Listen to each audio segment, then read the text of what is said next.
Welcome to the Real News Network. I'm Paul Jay in Washington. JPMorgan Chase announced they lost $2 billion in the derivatives market. More casino capitalism. What does this tell us about the continued systemic risk that the big banks and holding the rest of society blackmail are still involved in? Now joining us to talk about all of this is Bill Black. Bill is an associate professor of economics and law at the University of Missouri, Kansas City. He's a white-collar criminologist, a former financial regulator, and author of the book, The Best Way to Rob a Bank is to Own One. Thanks for joining us again, Bill. Thank you. So, first of all, is there any reason to think that this isn't just JPMorgan, that this isn't just some anomaly of one bank, or is it? I mean, the way the press is playing this, and Diamond, the CEO of Morgan, is saying, well, we had some bad traders, it got out of our control, but don't worry, we're back on top of it. I mean, is there any reason to think this isn't just as deeply systemic as it was in '08? No, because the way the banks are fighting tells you that it is. So they're fighting tooth and nail to continue to be allowed to do what are called proprietary trades. And that just means they actually own the investment for their own purposes to speculate using financial derivatives. Now, Jamie Dimon himself, the CEO of JPMorgan Chase, says it's improper for insured banks to be speculating in derivatives, except that his bank does that every minute of every day globally and is the biggest proprietary speculator in derivatives in the world. Now, what was the speculation on in this one? This was about corporate bonds, was it? Well, first, remember this area is incredibly opaque. So we're going off of press accounts. We don't truly know everything that was done. But here are the press accounts. Press accounts said that they had exposure to risk because of their bond holdings. So these bonds would not be derivatives. And that they decided to hedge their risk by engaging in a derivative of a derivative, purchasing sort of a derivative squared. And this derivative squared supposedly was an index of credit default swaps, of over 100 of these credit default swaps, which are financial derivative themselves and are guarantees against loss. Now, these derivatives of derivatives would never qualify as a real hedge. There's an accounting literature about what a hedge is, and it's supposed to be an offsetting position. So I've invested in one thing, I invest in the other, and if the relationship between these two assets is when one goes down, the other tends to go up, right? So it tends to offset risk. There's no such track record of these kinds of investments, and they weren't individual investments. These are massive sections of literally hundreds of billions of dollars of investment exposure. So there's no possible way it would qualify as a hedge. And my understanding is when they started to realize, they being Morgan, that they were losing on these bets, they kind of couldn't get out of them. They were in so heavily that to get out of them would have lowered the market value even more, and they were kind of stuck there. Well, again, we don't know that that's true, but it makes sense. And that comes to the next part. JPMorgan, because it's the biggest, and because many of these derivatives are relatively thinly traded, when it takes a massive position, and it took a massive position measured in at least the tens of billions and maybe the hundreds of billions of possibly even trillions because of the flaky way derivatives are counted, that was big enough that first it became known in the trade. People didn't know exactly who was doing it at first, but they called it the whale because it was so massive. And that's bad because that means a single company is distorting the marketplace and the transaction, which is to say there isn't a real marketplace.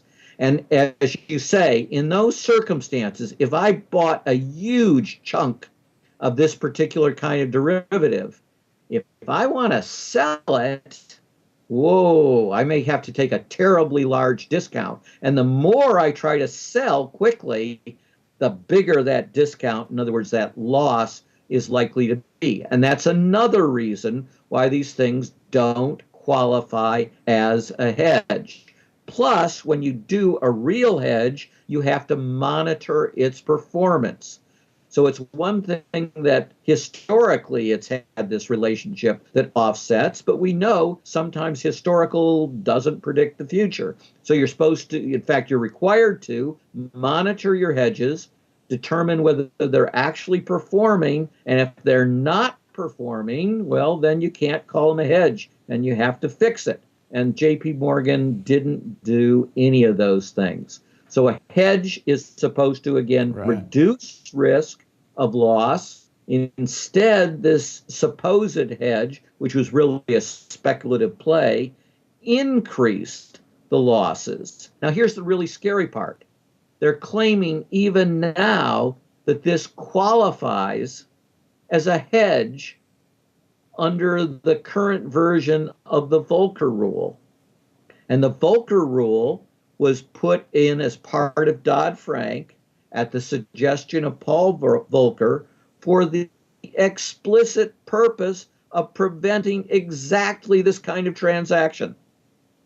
But the banks and the leader in the banks' campaign against the Volcker rule has been JP Morgan and Jamie Dimon in particular, who has been brutally rude to Paul Volcker and incredibly arrogant, saying Volcker doesn't understand anything about what he's talking about. Now, Volcker is the most prestigious financial person in the world, so this was really something coming from Diamond. Anyway, they not only stalled the rule, the current draft of the rule, according to JP Morgan Chase, would permit this complete non-hedge to be called a hedge and therefore to be permissible. Well, if that's true, then they have destroyed the entire Volcker rule, and the next crisis is going to be that much bigger and that much quicker. Well, if that's JP Morgan's interpretation of the current Volcker rule, it's got to be the same interpretation all the other big banks will have, which means they're likely all doing the same thing. So, you know, a few heads are going to roll here, and Diamond does his mea culpa on the Sunday morning talk shows, and then one scenario is life goes on, or 6 months from now, are we going to be looking back at this at the first sign of another big unraveling of the finance sector?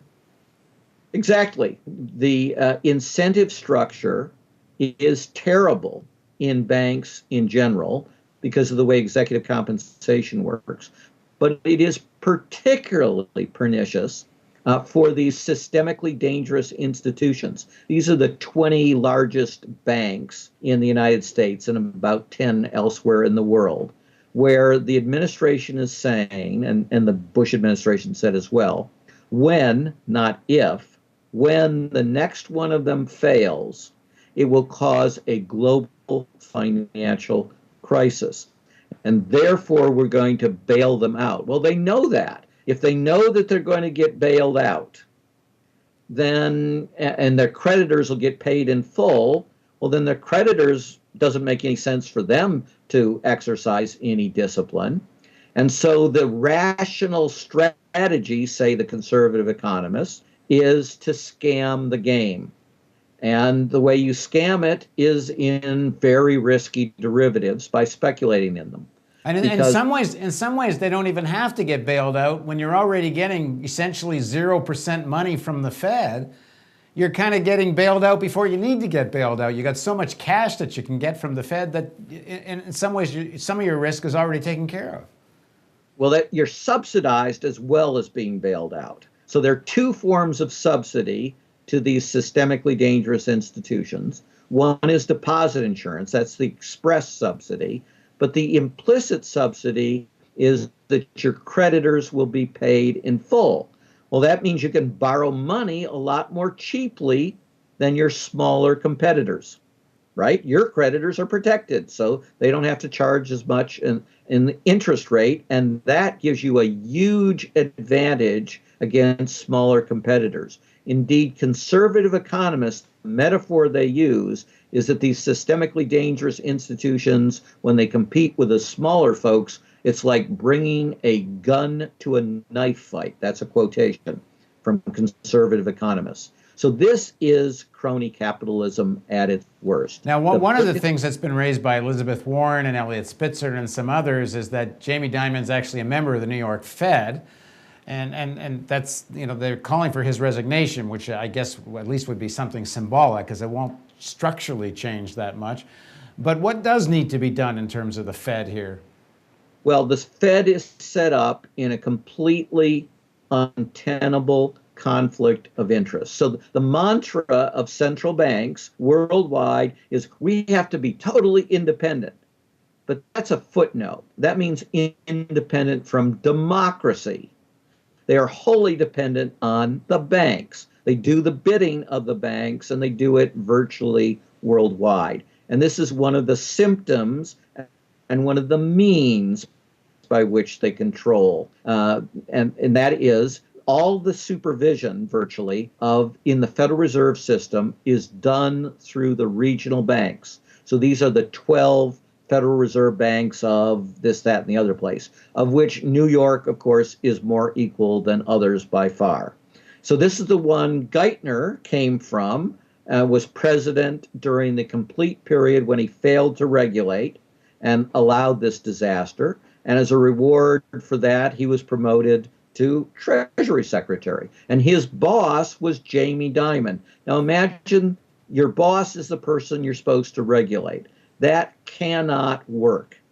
And indeed, that was the same setup in the federal home loan bank system among savings and loans. And I worked for one of those federal home loan banks until 1989, when Congress answered this policy decision. And it said, hey, this can't work. This is an inherent conflict of interest. And so it separated out the regulatory function and removed it from the federal home loan banks so that it would be purely governmental and you would be responding only to government officials, not private officials, much less industry officials like Jamie Dimon.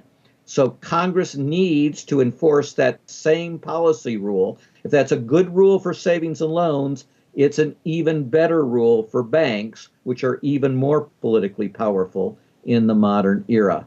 But unfortunately, there is no move in Congress to end this completely disgusting conflict of interest. And how dangerous a moment do you think we're in terms of another financial unraveling?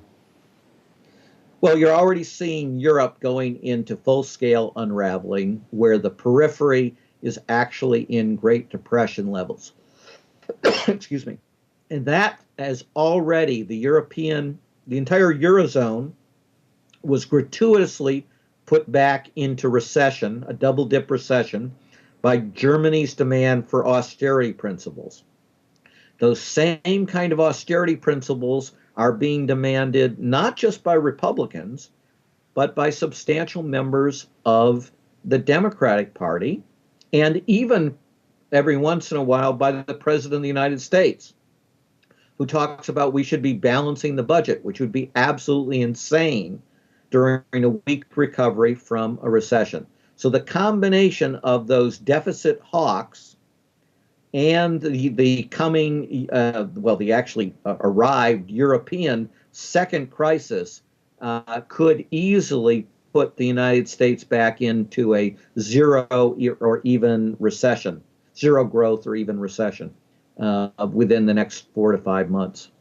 But in terms of the proprietary trading and the kind of shenanigans that led to the '08 meltdown, where none of the banks could believe each other's books and paralyzed all the interbank credit and such that seemed to really put things over the brink. If all this proprietary trading is going on again, and if there's hundreds of billions of losses happening, and are we not going to be right back in the same boat where none of the banks believe any of the other banks' books again? Yeah, as a white-collar criminologist, I'd really love to in the use of words like shenanigans to describe things like this. Too mild, is it? Yeah, it really is part of the art of minimizing what's going on. The crisis was driven overwhelmingly by fraud, and it was driven overwhelmingly by fraud in the C-suites of our largest banks and savings and loans. And people need to remember that it was financial derivatives and proprietary trading in those financial derivatives that destroyed 8 of the largest systemically dangerous institutions. So Lehman Brothers, Bear Stearns, Fannie, Freddie, Washington Mutual, entities like that were all destroyed by these financial derivatives. Now, we should be able to remember, I mean, this was only 4 years ago. Actually, it was only 3 years ago for most of it that this all blew up. And so we've lost the capacity to simply say no to the large institutions. No, you shall not do any of this. Thanks for joining us, Bill. Thank you. Thank you for joining us on the Real News Network.